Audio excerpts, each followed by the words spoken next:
Book with Susan Baier, the show where we talk with local leaders and learn more about the people behind the titles. I'm your host, Susan Baier, the Executive Director of the Allen County Public Library. We're here in Studio B in Access Fort Wayne at the main library in beautiful downtown Fort Wayne. I'm so excited to chat with our guest today. Please help me welcome the Executive Director of the Metropolitan Human Relations Commission, otherwise known as Metro, Nikki Quintana. Hi, Nikki. Hi, thanks for having me here today. Thanks for being here. Well, Nikki, we'll start out with what is the mission of the Metropolitan Human Relations Commission, but we'll call it Metro from now on, Okay, right? yeah, that's great. And how do you serve the people of Fort Wayne? Yeah, so Metro is the local civil rights agency here in Fort Wayne. We've been around for over 50 years, since 1967, and our mission is to enforce civil rights laws and empower the citizens of Fort Wayne through education on diversity and discrimination issues. We really take a two-pronged approach to the work we do, with enforcement being the backbone of our services, and those are the charges of discrimination that we investigate and take through our Metro process, from inquiry all the way to a finding being made. And that's how most people know us. And then we have education and outreach, which is the second prong of what we do. And the education and outreach is so important to us. And that's by us going out and providing training to employers, housing providers, and organizations. And we do that free of charge. We also want to make sure that citizens are aware of their civil rights, and so we also try to meet them where they're at by attending community fairs, events, conferences, so that they know what their civil rights are and they know where to go if they have an issue. What kind of concerns can people bring to Metro? Individuals can come to our office and file complaints in 4 different areas: employment, housing, public accommodation, and education, with the majority of the complaints that we investigate being filed within that employment arena. So that's about 75% of the charges that we get. And that's individuals who feel that they have been discriminated against or treated unfairly because of their race, their age, their sex, religion, disability, national origin, or in retaliation. They can file on one of those bases, and generally they're saying, I've been treated differently because I was terminated and other individuals weren't terminated for similar causes. I was disciplined and other individuals weren't disciplined for similar actions. Maybe I wasn't given an opportunity for a promotion, or they failed to hire me. So those are some of the issues that we see from the employment side of things. From housing, we can have issues come to us related to evictions. Could also be harassment issues and what we call reasonable accommodation issues as well. So people to come with a concern to you, they can either live in Fort Wayne or they could work at an employer within the city of Fort Wayne. Yeah, they actually don't have to live within the city of Fort Wayne. Oh. They just have to work within the city of Fort Wayne. And there may be some instances where they may not even work within the city of Fort Wayne. We can still take that charge. We would just have to transfer it to an office in Indianapolis, specifically if it's an employment case. Okay. What is the process of investigating a concern? Yeah, so individuals can come to our office through what we call an inquiry. They can do that by calling us, by walking in, or by submitting an inquiry form online. Once we get that inquiry form, or once they contact us, they're going to be talking to an investigator, and that investigator is going to ask them some basic questions to determine, do we have jurisdiction, or do they meet the requirements to be able to file with our office, or are they in the right place, right? If they're not in the right place, we're going to let them know, and we're going to try to get them to the right place. But if we know that they are in the right place and we have jurisdiction to take that particular complaint, then we would then invite them in to do an intake if they wanted to go ahead and move forward with that process. So in that intake process, we sit down with them, we get more facts, we allow them to provide us additional witness names, evidence, all of that. They can come and bring that with them, and we talk through that situation with them. Sometimes people will say, well, can you give me some legal advice? Can you tell me if this is a good charge? What do you think the outcome's going to be? And we have to be very careful about that. We do not represent the complainants, as well as we don't represent the respondents. We're neutral fact finders throughout the investigatory process. And so we can't provide that advice for them. But if they choose to file a complaint, it is our job to investigate that particular charge. So once they file that complaint, then, and they make the choice to do that, we send that complaint to our respondent, the individual, or not the individual, but the organization or company that's being filed against. And then they have an opportunity to respond to that. And that can be 20 days if it's employment, or 10 days if it's a housing case per se. Once they send that response to us, we then summarize that and give a summary of that to our complainants, who then have an opportunity to submit what we call a rebuttal letter. So they can say, hey, this is wrong, or we don't agree with that, or this is additional evidence. These are the witnesses I want you to talk to. We compile all of that evidence together, and the response, the rebuttal letter, and that initial complaint to build what we call an on-site investigative plan. And then we go on site and we go to the facilities, we talk to people, we look at employee files, we look at evidence, we review video, whatever evidence that's relevant, we are going to ask for. So we do that on site, we gather all of that, we bring it back to Metro and present it then to our commissioners at a determination hearing. And so they are the ones who are then ultimately making decisions on our case. And so they're either going to make a cause finding, probable cause, or no cause finding. And then at that point, if it's a no cause finding, the individual could at that point appeal, or they could go file in court. So we are the administrative process, but they still have an opportunity to file in court. If it's a cause finding, at that point we may try to conciliate the case, which 9 times out of 10 our cases will conciliate or settle at that point. If we're not able to settle that particular case, then we would take it to a public hearing, or the individual may seek outside counsel and go file in court again, and that's an option that they have. Throughout the whole process, it's good to note that mediation is an opportunity as well. So just because a complaint's filed doesn't mean we are going to have to do a full investigation. If that complaint is able to mediate in the beginning, it may never get to an investigation. So that's an opportunity for the employer or the housing provider to talk with the complainant and try to come to some resolution. You can always talk it out. Yeah, there's always the opportunity to talk about, and it's free, it's confidential, and it is a fair option for them. How big is the team that you lead, and what kinds of roles do you play? Are you all attorneys who work at Metro? Yeah, so I always say we're like a small and mighty team. It's a team of 12 employees.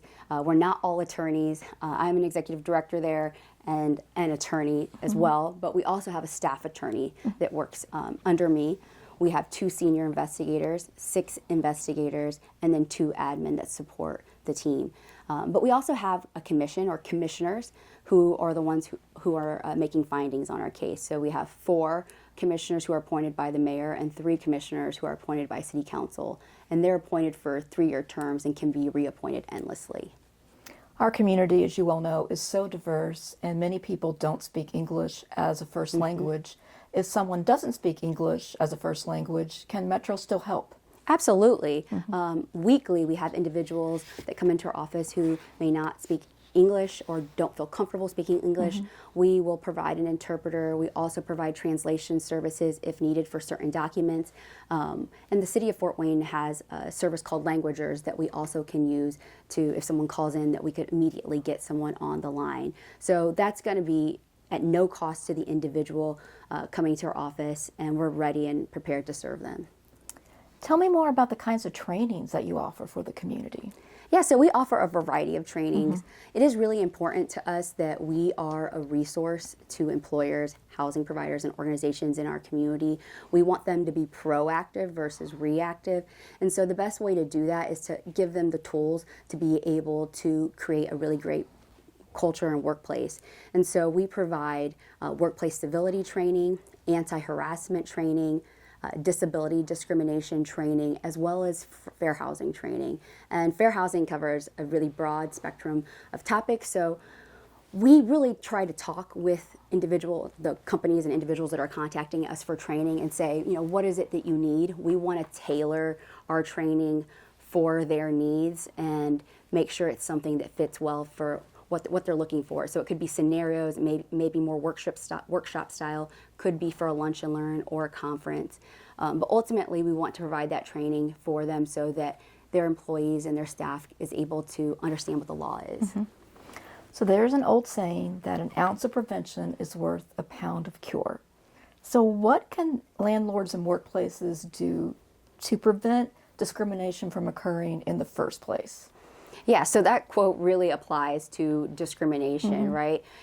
Like I just mentioned, we want employers, housing providers to be proactive, not reactive. And so I think the best thing that they can do is really set expectations with their staff, with their employees, by creating policies and practices and making sure that their staff is aware of what those policies and practices are, that they know what they should be doing, what they should not be doing, who to report things to, and how to handle situations as they come up. And making sure those policies are relevant to their day-to-day. So that might be reviewing those policies annually, if not more than that. But also training on those policies, making sure people know what to do, but also training on what the law is, training, giving them leadership training. That's always really beneficial so that employees know how to spot those red flags. Same thing with property managers, so that they know what to do when they see something. They may not be the one handling it, but they can say, oh, I learned this in a training. This is what I should do. I need to report this to HR, or I need to get this to management so that they can take the next step. So that training is super important for them to be able to spot things, as well as the leaders of the organizations creating a really good workplace culture by making sure that people can complain, people can tell them when there's a concern, and that they're going to address it and they're going to handle it right away. People can speak up. Absolutely. And training on the law is so important because the law is always changing. Yes, it is always changing. What types of trends are you seeing as it relates to the discrimination cases that are filed at Metro? Yeah, so over the last 10 years, we've had over 4,000 complaints filed with Metro. On average, we file about 450 charges, give or take. Some years it's less than that. Some years it could be more than that. It really just depends. But what we see through those charges, 75% of them are going to be in that employment arena. 20% are going to be in housing. And about 5% are going to fall into that public accommodation or education space. Of the employment cases that are filed at our office, there's 3 bases that really make up a majority of those cases, or protected classes. And that the number one basis for employment is going to be race-based discrimination. That makes up almost 40% of the employment cases that are filed at our office. And again, that's individuals saying, based on my race, I believe I'm being unfairly terminated or given certain discipline, or not being hired for a position, or even harassed. And then the second and third bases are going to be sex as well as disability. They kind of go back and forth, but we see about 15%, on average about 15% for both of those protected bases of the number of cases that are filed with our office. And so when it comes to disability, that's going to be individuals saying, I've been denied a reasonable accommodation by my employer. That could be an example. That could be, I wasn't given a stool when I was working a cash register and I have a back impairment, and that's something that I requested that they could do. So. I'd say a fairly common reference inquiry we get at our libraries would involve landlord-tenant issues. And I wondered, how can tenants be informed about their rights? Yeah, so tenants, number one, they can contact us. If they know about us, they can contact our office. If they're dealing with a situation, they're not sure where to go, they contact us. If it's something that we can handle, we're going to make sure that they sit with an investigator. If it's not something that we can handle, we're going to make sure they get to the right place. They can go to our website at www.fortwaynemetro.org. We have information on fair housing, examples of discrimination. We have resources there, including a fair housing brochure, as well as our Metro process brochure, which is going to go into more detail than what I've given about what that process looks like. They could simply also even do a search, Fair Housing Rights Indiana, and not only would Metro come up, but they could also see the Fair Housing Center of Central Indiana, who's a partner agency for us, who also has some really great resources on their website. And they can attend our annual Fair Housing Summit. So every year in April, which is Fair Housing Month, we throw a free Fair Housing Summit where individuals can come and learn about their fair housing rights. And landlords can also come, housing providers can come and learn about best practices in that arena. We also have our Facebook page where we share information and other trainings that they can attend. And this year we're actually adding a training which isn't out publicly yet, but in February we're going to be doing a nice February Fair Housing series, actually right here at the library. Oh, awesome. What kind of housing discrimination cases does Metro often see? So when I first started working at Metro almost 14 years ago, we used to file maybe 20 to 30 fair housing cases a year. Now we're filing upwards of 60 to sometimes 70 cases a year. So we've seen a really huge increase in the housing complaints that we're investigating and that are being filed with the agency. We don't think that's because more housing discrimination is happening, but we think that individuals now understand where to go if they have a housing discrimination concern. More awareness. Yes, exactly. They know where to go. And so we are seeing more of those complaints come in. And generally, those complaints are going to be based on disability.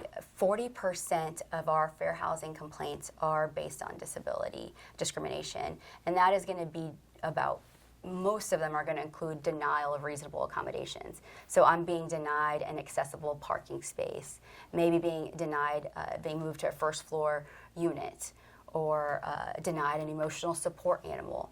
Or if I'm receiving SSD, maybe I'm can't pay on the first of the month, I may need to pay later in the month, and they're not changing the date of payment. That would be another example of a denial of reasonable accommodation. And so those are some of the issues that we're seeing as it relates to disability discrimination, which is the majority of those cases, and that's really comparable to the national data as well. But our second top basis in housing cases is going to be race-based discrimination, and that generally is going to be about evictions, providing different terms and conditions. It could include harassment as well, or saying I'm getting violations based on my lease, but others who are doing similar things are not getting violations, and I think that's happening because of my race. Nikki, I'd love to pivot a bit and talk a bit about your personal story. I'd love to hear about your very first job, if we could go back to that, and if there are lessons from it that apply to your work today. Yeah, so my first job was at KFC. Oh, okay. Yeah, I was 15, so just barely the legal age to work. I actually got that job because I remember going to my parents and saying I wanted some new Nikes and some new outfits. That's the motivation. Right? And they said, you know, Nikki, we really can't afford to get you those things. I was still privileged that I got to play travel sports and things like that. And they said, hey, you know, we've really spent money on your travel sports. We've spent money on getting you new cleats.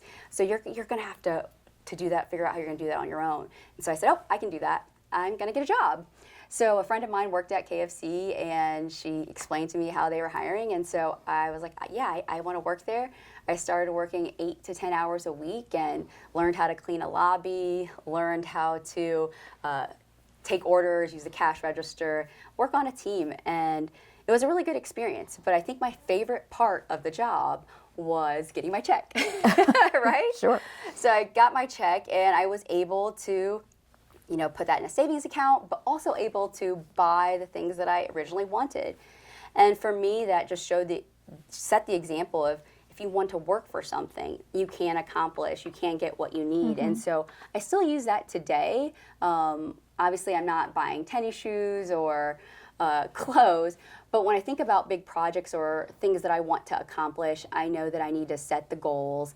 I need to take steps forward to reach those goals, and I have to work for it, right? And if I'm willing to work for it, not necessarily make excuses, then I can accomplish that goal. Do you still eat at KFC? Yes, I do. And we did get one free meal every shift that we worked, so that was good too. They're my favorite fast food mashed potatoes by far. Oh yeah, they're good. They're good. The best, the best. Do you have any advice for young people? Because I know you do so much work in the community and you interact with a lot of young people. Do you have any advice to young people in our community who want to make a difference, have lots of ideas and goals and aspirations, but they're just not quite sure where to start or if their voice even matters? Yeah, I would say their voice absolutely matters. Their perspective matters. And I would tell them that you don't have to start by doing something really big. Don't be intimidated by some of the individuals that seem like they have it all together. That they can focus on even the small things. What are they interested? What are they passionate about? And just use that to get involved. Figure out what matters to them and use their voice to get involved. That could be serving at their schools, could be serving on a committee, it could be volunteering their time, but their perspective absolutely matters. We're both so passionate about the Fort Wayne community. You've been here many years. I've been here just a few years. And something I always like to ask my guests, when you are hosting out-of-town visitors, out-of-town family, out-of-town guests, what are your favorite places to take them? When you're playing tour guide to our community, what are the places that you show off? Yeah, I love taking people to, if it's the summertime, Fort Wayne Tin Caps game. We are a baseball family. My son plays travel baseball, so we love going to watch a baseball game. The Fort Wayne Zoo is a favorite. My kids have the all-year passes, so they go all year, as well as the Botanical Gardens. And then we love food, so my family loves food. So when they come into town, we go to Coney Island. They love that place, and Laredo's, which is a small hole-in-the-wall restaurant off Broadway, which is like really, really great Tex-Mex food. I have not been there. Oh, you need to go. It's so good. I will put that on my delicious. list. Yeah, my I husband. get enchiladas. Okay, good to know. Good to know. Red sauce or green sauce? It actually comes with like a brown gravy. Okay. It's good. Good to know. I did a little research, being the librarian that I am, and I read an interview with you where you said you were raised by a family that taught you to give back to the community. And I wondered if you could tell us what that looks like to you and what some of your favorite organizations are to give back to in Fort Wayne. Yeah, so I was very blessed that my parents have been great role models. They've always been giving back to the community. They are both pastors, so whether it's working in ministry, creating a backpack drive, taking someone to get food assistance, they were always serving. And a big thing from them was they always told us, if God blesses you, you need to be a blessing to someone else. He blesses you to be a blessing to someone else. And so I've always taken that to heart and have always wanted to give back to the community and have been passionate about how we can create equity, how we can create opportunity and representation for all. And so I've really focused my passion on working in organizations and serving on boards and volunteering for organizations that really have that type of mission. And so I'd love to highlight a lot of them because I've served on a variety, but we don't have all evening to talk about it. But some of the ones that I'm going to highlight today are Amani Family Services, where they support immigrant and refugee families. They currently have, they've had the Welcoming Fort Wayne initiative. They created the Welcoming Fort Wayne plan, which I know that you're probably aware of. Various stakeholders in the community came together to create that plan, and then have also been able to help make Allen County a certified welcoming community. So it's been amazing to work with Amani. Also, it's amazing to work with the League for the Blind and Disabled as they serve individuals with disabilities. They not only provide services, but they connect them to benefits. They most recently had the Inclusion Institute, where they're helping individuals be able to not only advocate for themselves, but come to the table and advocate for the community as well. Also, the Women's Fund. I know you've had Cassie Baier here, and we recently had the Women and Girls Study, advancing the voices of women, making sure that women have a seat at the table and are prepared to run for elected office or to serve on boards and commissions. And I've been really blessed to be able to go through that campaign institute as well. So we have some amazing nonprofits doing really, really good work, and I'm just very lucky to be able to serve alongside other leaders who are also passionate about making our community better. Yeah, there's a lot to be inspired by in this community. Absolutely. Well, Nikki, our final segment on this show is called The Tail End with Toonces, and I will explain what that means. So Toonces is my very lovable, in my opinion, very opinionated gray cat. And he couldn't come to the studio today, but he did have a question he wanted me to ask you. Okay. Yes. He's very opinionated with his questions. Since we are in a library, he wanted me to ask you if there was a favorite childhood book that still has an impact on you to this day?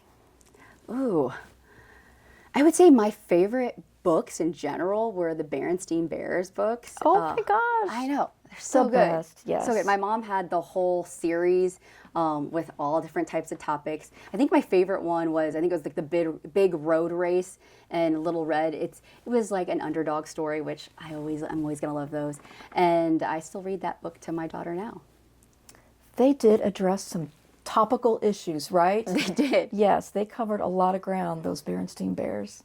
Yeah, that's great. Thank you so much, Nikki, for coming on. I really appreciate it. Thank you so much for having me, and thank you for the work that you're doing in our community. Well, likewise. And thank you so much for joining us today on Open Book. Until next time, keep turning those pages.